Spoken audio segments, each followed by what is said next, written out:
Bendito seja Deus, que em sua misericórdia infinita nos reúne no amor do Cristo. Queridos irmãos e amados companheiros em Cristo Jesus, vamos todos nós elevarmos o nosso pensamento ao alto e agradecer a Deus, nosso Pai, pela oportunidade bendita da vida. Vamos agradecer a Jesus por ser Ele o nosso companheiro de todas as horas, o caminho que todos nós estamos a trilhar, a verdade que estamos procurando conhecer, praticar e ensinar. Que seja Tu, Mestre querido, o pão que nos alimenta e nos sustenta em nossa jornada terrena. No livro Jesus no Lar, na lição 23, Mensageiros Distraídos, Neio Lúcio nos traz uma referência de alguns irmãos e companheiros que, recebendo a missão do seu Senhor, se perdem em discussões inúquas, em discussões improdutivas, esquecendo-lhes da tarefa que lhes foi confiada. E dentro da doutrina espírita, nós também, muitas vezes, encontramos estes irmãos e companheiros. Nem sempre uma divergência significa desunião. Se a verdade que as divergências ou discordâncias algumas vezes já comprometeram a união e principalmente entre pessoas e grupos, faz parte do nosso aprendizado. Somos espíritos, cada um dentro da sua individualidade, com a sua compreensão. O que nós não podemos é esquecer a obra que precisa continuar a sua jornada. Seria impossível a existência de um grupo humano, por menor que fosse ele, sem discordância e principalmente sem pensamentos. O que nós não podemos é levar isso para o campo da discórdia, do atrito, das discussões. A doutrina espírita, ela nos mostra a necessidade que todos temos de nos apoiar no Evangelho, de termos o Evangelho de Jesus não somente como uma referência, mas procurando praticá-lo dentro do nosso dia a dia. A figura emblemática que todos nós temos do feixe de varas que Jesus nos recomenda é bem esta situação. As varas, elas juntas, elas não podem ser quebradas, mas na sua individualidade, separadas, todas elas se tornam frágeis. E é isso que nós procuramos evitar. Sim, quando nós estamos em um grupo, quando nós estamos em um objetivo, nós temos que procurar servir ao Evangelho, tendo Jesus como referência de todos nós. Os chamados obsessores, os nossos irmãos que ainda transitam nas trevas da ignorância, eles são experts em desamarrar esses feixes de varas, para depois eles quebrarem uma a uma com a maior facilidade. E mesmo sabendo dessa verdade, não é difícil verificar a divisão que existe ainda no seio do movimento espírita. É mais do que natural que nem sempre todos estarão de acordo sobre o mesmo denominador comum. Pois não é esse o nosso sentido? Jesus, quando formou o seu colégio apostólico, ele não tinha ali, desde João, que era um adolescente, ainda um jovem que estava iniciando a sua vida física, e Pedro, que já na experiência da vida, dentro daquelas condições daquela época, já estava aí considerado para muitos na velhice.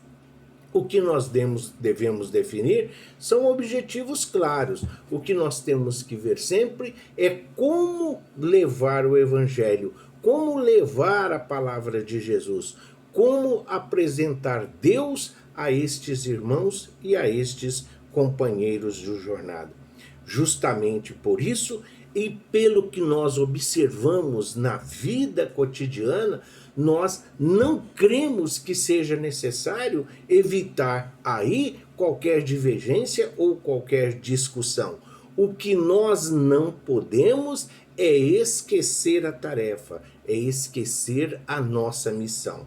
Na lição Os Mensageiros Distraídos, que o Neio Lúcio nos apresentou, ele fala exatamente isso. O Senhor, tendo lá, né, entre os seus servos, uma região onde estava havendo ali uma epidemia, ele envia um grupo de trabalhadores com remédios, com medicamentos, com orientações. Mas assim que eles saem, eles começam. Um quer ir por um atalho, um quer ir pelos montes, outros querem ir pelo rio e acabam se dividindo. E aí, quando eles lá se encontram, todos eles acabam chegando junto. Ou seja, os caminhos que levavam eram sempre os mesmos. Só que já não tem mais ninguém para socorrer. Todos haviam sido sucumbidos pela doença. Todos haviam sido dizimados. É o que acontece hoje na maioria das casas espíritas. As pessoas, as autoridades, os administradores, os espíritas hoje se preocupam muito com o instrumento e esquecem a tarefa bendita do amor. Esquecem da recomendação do Cristo que nós devemos nos manter unidos. Então, quando nós apresentamos uma proposta, quando nós apresentamos um estudo, é preciso ver a viabilidade, é preciso que nós tomemos consciência do que isso representa para todos nós. A tarefa a ser cumprida, o objetivo a ser alcançado. Jesus deve ser sempre a nossa referência. Quando ele nos recomenda, quando Mateus nos assevera que Jesus disse: onde houver 2 ou mais reunidos em meu nome, aí eu estarei. Ele está dizendo o quê? Ele está dizendo para nós: olha, eu sou o equilíbrio, eu sou a harmonia, tende aqui em mim. Então, nós temos as nossas individualidades, nós temos os nossos pensamentos, nós temos a nossa interpretação, mas nós precisamos deixar esse personalismo, nós precisamos deixar egoisticamente as nossas vontades e os nossos anseios em prol da coletividade. Nós temos que ver aquilo que é para o bem comum, aquilo que atende às necessidades dos nossos irmãos. Todos nós somos ferramentas, todos nós somos instrumentos, ainda que imperfeitos, ainda que nós estamos em reparação. É o buril, o trabalho, o servir é o buril. E qual é o nosso objetivo, então, nesse momento? O planeta está passando por um processo de transformação. O planeta vive hoje a sua recuperação, caminhando em direção ao mundo regenerador. E para isso se faz necessário que os nossos irmãos que ficaram retardatários, que os nossos irmãos que ainda trilham o caminho da ignorância, que os nossos irmãos que ainda se comprazem no mal, que os nossos irmãos que ainda estão aqui pensando que estão de férias, pensando que estão aqui em um resort, nós precisamos apresentar a eles esse Deus de amor, esse Deus de justiça, esse Deus de caridade, esse Deus que vem ao nosso encontro. Quando Jesus nos convidou a estar aqui, ele ofereceu a cada um de nós a oportunidade bendita. Jesus anula as nossas imperfeições. Jesus permite que cada um de nós possa contribuir exatamente naquilo que nós temos de melhor, naquilo que nós estamos aptos. E essas discussões, o que isso pode então levar? Serve exatamente para que nós possamos colocar na rota. É como trabalhar em grupo, como trabalhar em conjunto. O fato de não concordarmos com a opinião de companheiro neste ou naquele sentido, ou de não adotarmos a linha de pensamento de uma instituição, deve ser encarado com a maior naturalidade por todos nós, mas não deve servir de motivo jamais para que nós mudemos a maneira de tratar e principalmente ou virar as costas a alguém. Não seria o caso de perguntar então, onde está o evangelho?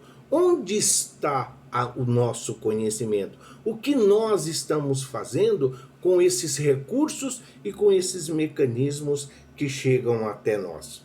Como nós falamos, o evangelho, que é humildade, que é somente amor, e fugir de um abraço sincero, fugir ou negar um aperto de mão a um companheiro simplesmente por causa de uma divergência, simplesmente por causa de um ponto de vista?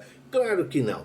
É a incompreensão, o personalismo, o radicalismo humano em qualquer campo de pensamento, é isso que afasta, é isso que desagrega. Nós somos criaturas gregárias, nós precisamos desse contato. Não se pode praticar a caridade unicamente. Fechado, isolado, recluso, nós estamos muito mal. Eu estou assim porque assim eu não faço mal a ninguém. Tá, mas também não está fazendo o bem para ninguém. Nós precisamos conviver com as pessoas, nós precisamos interagir. É a oportunidade de trabalhar e de servir. Jesus sabia, ele conhecia os seus apóstolos, cada um ele sabia da potencialidade. Ele diz a Pedro, o mais velho deles: tu és pedra e sobre ti edificarei a minha comunidade. Ele diz a João, quando já está no madeiro, quando ele está lá já crucificado, ele passa a responsabilidade a João, aquele garoto, aquele adolescente ainda. Filho, eis aí a tua mãe. Quando ele vai buscar, quando ele vai ali, né, receber Bartolomeu, ele fala: nunca vi tamanha fé em um homem desta região. Ou seja, Jesus sabe das imperfeições, Jesus conhece as dificuldades e as limitações de cada um, mas ele forma um grupo apostólico, ele forma um grupo onde ele vai direcionar, onde ele vai ensinar, onde ele vai educar. É preciso entender a grande diferença que existe entre ensinar e educar. Ensinar, basta que tenhamos conhecimento, basta que tenhamos a informação. Para educar, precisa ser, precisa praticar. E é isso que Jesus fazia. Por isso, a maioria dos evangelistas o trata como mestre, o trata como Senhor. E é essa a colocação que nós precisamos.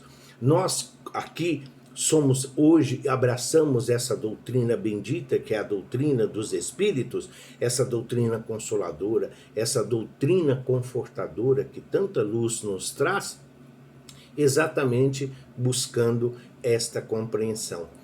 Quando Paulo de Tarso diz: fora da caridade não há salvação, né? Quando Kardec diz fora da caridade não há salvação, ele está fazendo uso do que Paulo de Tarso dizia. O que adianta eu ter amor, eu ter fé, eu ter resignação, eu ter compreensão, se eu não tiver caridade, se eu não tiver amor? Mas afinal de contas, é Paulo, é Kardec, é Jesus quem disse? Paulo diz que pode ter tudo, se não tiver amor, ele nada terá. Kardec recomenda, fora da caridade não há salvação. Se Kardec tivesse dito, fora do espiritismo não há salvação, já teríamos discórdia, já teríamos discussão, já teríamos atrito. Não, ele disse fora da caridade, ele abrange a todos, porque a caridade não importa o credo, não importa a denominação religiosa, não importa a igreja ou o templo. A caridade não precisa de cor, de dinheiro, de condição monetária e muito menos de saúde. Um pensamento sincero, um pensamento de amor, um pensamento de compreensão, todos nós conseguimos estar aí exatamente vivenciando o Evangelho. Então, trabalhemos juntos e unamos os nossos esforços a fim de que o Senhor, ao chegar, encontre aqui a sua obra acabada. É isso que nós devemos fazer sempre. Não nos encantarmos tanto. Autoridade, poder, tudo isso é transitório. Regalias, não. Nós não precisamos dessas coisas nesse momento de transição. Nós temos que nos preocupar com aquilo que é eterno, com aquilo que nos será útil no mundo espiritual. Os mensageiros distraídos da colocação da lição que o Neio Lúcio vem nos trazer têm exatamente esta recomendação. Porque a obra está ali, tem uma tarefa, tem uma missão, tem um compromisso, tem uma responsabilidade, mas nós nos encantamos muitas vezes, nossa, com o cargo, com a posição. Muitas vezes nós nos deixamos conduzir pela vaidade, muitas vezes nós temos dificuldade de lidar com a crítica, mas aqueles que estão de fora, aqueles que estão caminhando ao nosso lado, os nossos amigos, os nossos companheiros, eles estão aí exatamente para nos corrigir, exatamente para nos mostrar a direção a seguir. E nós temos que ser gratos, porque são eles, é através dessa oportunidade, é através dessa corrigenda que nós mudamos a nossa rota e o rumo da nossa existência. Nós estamos todos no mesmo barco, o barco da vida. E todos nós estamos sujeitos às mesmas turbulências, às mesmas tempestades, às ondas muitas vezes que batem forte e que causam medo, receio e até mesmo temor. Mas nós temos um farol que nos guia, nós temos um farol que é a referência de onde nós devamos chegar. Esse farol, essa luz é Jesus. Jesus. Então, todos nós, se estamos no mesmo barco, temos todos que cuidar de todos. A tripulação, por ser mais experiente, a tripulação, por conhecer os fundamentos e os princípios de uma embarcação, neste momento a sua responsabilidade é maior. Mas eles precisam preparar ali as outras criaturas. Eles precisam ensinar e colocar todos à parte, todos para que possam desempenhar todas as funções. Pois no momento de necessidade, no momento em que um faltar, teremos sempre alguém para dar continuidade a esta obra. Portanto, queridos amigos, queridos irmãos e amados companheiros em Cristo Jesus, não sejamos distraídos, não entremos em discussões inúteis, mas vamos sempre procurar levar o alento, levar a paz, levar o conforto àqueles que aportam onde nós nos encontramos.